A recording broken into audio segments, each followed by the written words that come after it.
Bueno chicos, continuamos con esta segunda unidad eh, que es la unidad se llama aproximación por mínimos cuadrados. ¿Y en qué consiste?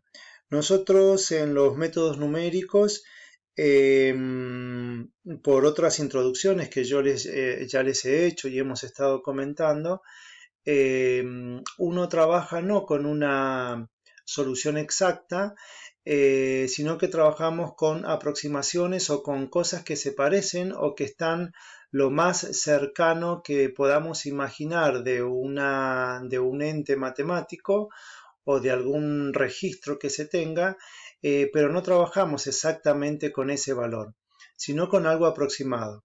Y esto no se debe solamente por un capricho que tenga el matemático o por un capricho que tenga el ingeniero por ejemplo, de estar trabajando con datos aproximados, sino que puede deberse a que no se conoce con exactitud cuál es el dato verdadero.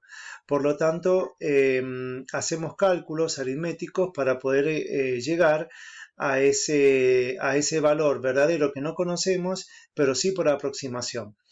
Y en esas aproximaciones, como siempre, está latente el cometer errores, que esa cota de error es la que nos va a definir como criterio si nuestra aproximación es óptima o es una aproximación que está lejos o sea, que está lejos de esos valores verdaderos que estamos buscando. En la realidad podemos encontrarnos, por ejemplo, con puntos de observación, por ejemplo, eh, si quisiéramos conocer cuál es la fuerza que soporta el mástil de un velero, eh, en función de la longitud o del tamaño que tenga el bote, en función del viento que hay en ese momento. Entonces, bueno, tenemos que considerar varias variables simultáneamente. Entonces, bueno, no conocemos cuál es esa función que lo describe, sí, pero sí podemos construirla. Nosotros, por ejemplo, un tipo de aproximación sería cuando podemos determinar la expresión de una función lineal conociendo dos puntos de ella solamente. Pero aquí no vamos a tener dos puntos, sino que vamos a tener varios puntos de observación. Por lo tanto, no siempre las curvas que vamos a encontrar, y generalmente, no van a ser eh,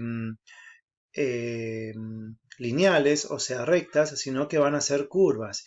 Y no siempre estas curvas van a estar, eh, digamos, construidas o generadas de una forma polinómica, sino también de una forma trascendente. Y cuando digo trascendente, ustedes ya saben que me estoy refiriendo a funciones trigonométricas, funciones exponenciales y funciones logarítmicas.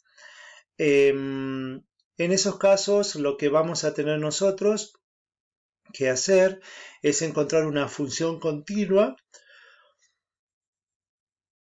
en un intervalo determinado, y en ese intervalo vamos a encontrar de que esta función que nosotros generamos sea lo más parecida posible a esa función que desconocemos y que estaría modelizando esa situación.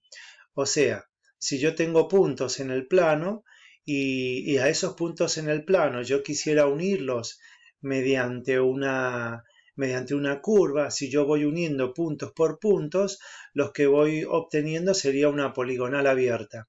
Pero si yo, en vez de ser poligonales, que serían esos puntos angulosos que se van encontrando, yo quiero hacer una curva, conseguir una curva de trazos redondeados o de trazos un poco más livianos que ser tan quebrados como en el de una poligonal. Lo que voy a tener que encontrar va a ser una función que sea continua en ese intervalo en el cual se tienen datos observados. Y no siempre se van a contar con datos observados, sino que a veces vamos a tener una función, por ejemplo, que no nos va a gustar o no nos va a satisfacer del todo y queremos encontrar en un intervalo determinado de esa función otro tipo de función pero con características que yo impongo como administrador de esa función. Esas características van a ser funciones de un espacio vectorial al que pertenece esa función conocida. Entonces, bueno, después de esta introducción,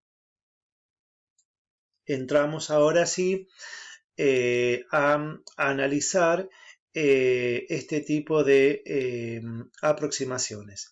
Se le llama aproximación por mínimos cuadrados porque la forma de minimizar una función que se desea aproximar es por medio del cuadrado de sus derivadas.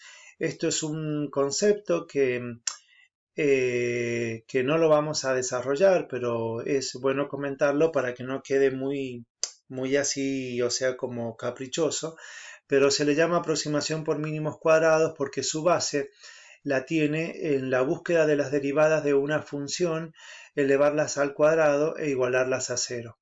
Lo que se encuentra acá, lo que se pretende con esto es minimizar estas expresiones con tal de que la nueva función conseguida se parezca lo mejor posible a la función original. Y ahí nosotros estaríamos preguntándonos entonces por qué estaríamos seguros de que esta nueva función es la mejor aproximación para la función dada originalmente o para los puntos con los que se tiene originalmente. Entonces vamos a decir que bueno, es necesario encontrar una función que a partir de datos experimentales modelice esa realidad que conocemos y a partir de ella realizar los análisis necesarios. También, bueno, como yo les decía, se puede conocer un fenómeno físico y el modelo matemático que lo describe, pero se puede necesitar una mayor precisión en las medidas tomadas.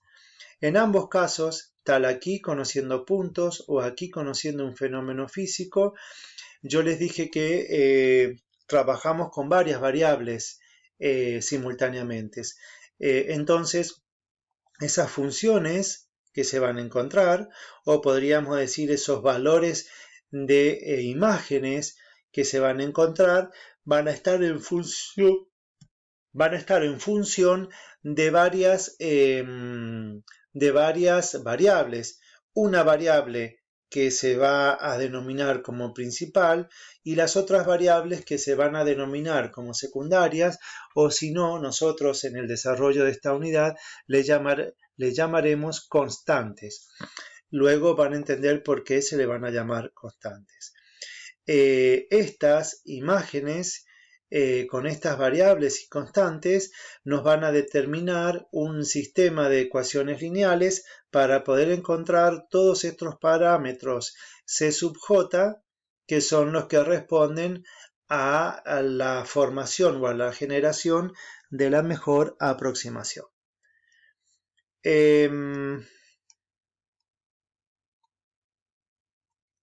Me adelanté mucho.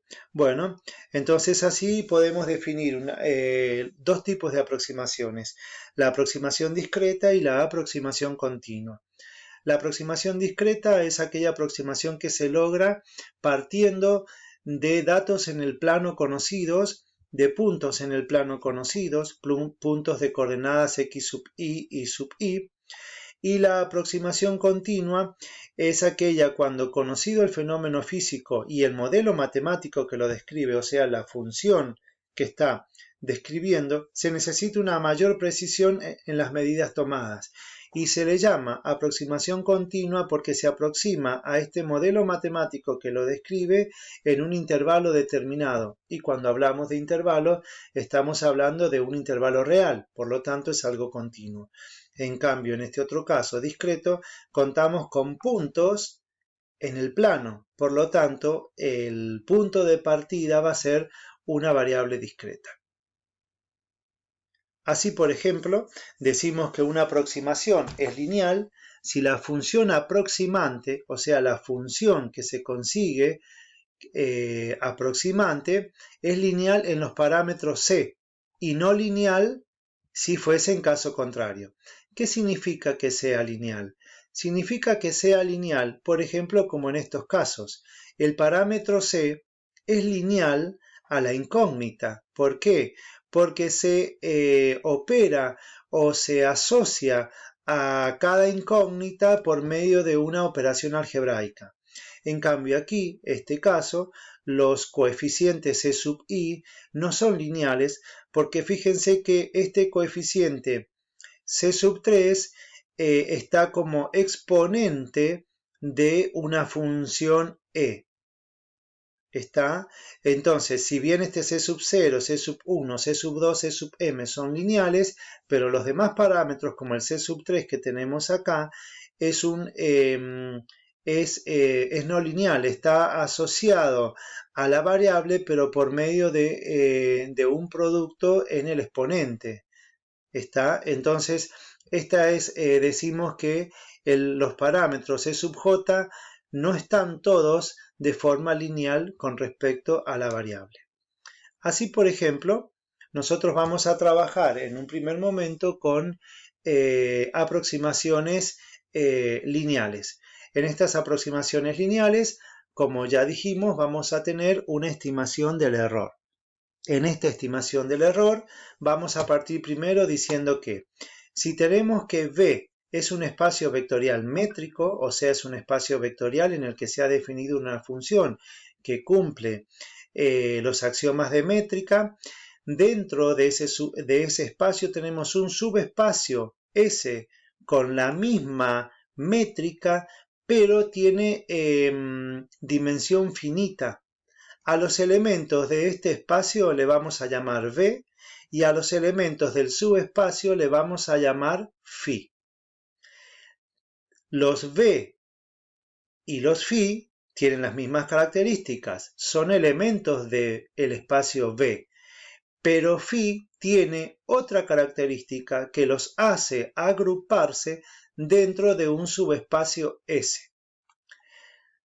Lo que nosotros vamos a proponernos, y aquí vamos a dejar esta primera presentación, es que dado un elemento V que pertenece al espacio universal, podríamos decir V, se pide encontrar un elemento Φ asterisco del subespacio S, tal que la distancia que haya del elemento del subespacio llamado Φ asterisco al elemento V del espacio vectorial sea la menor de todas las distancias posibles que se pueden calcular de algún elemento del subespacio al elemento V del espacio V corta mayúscula al que se quiere aproximar.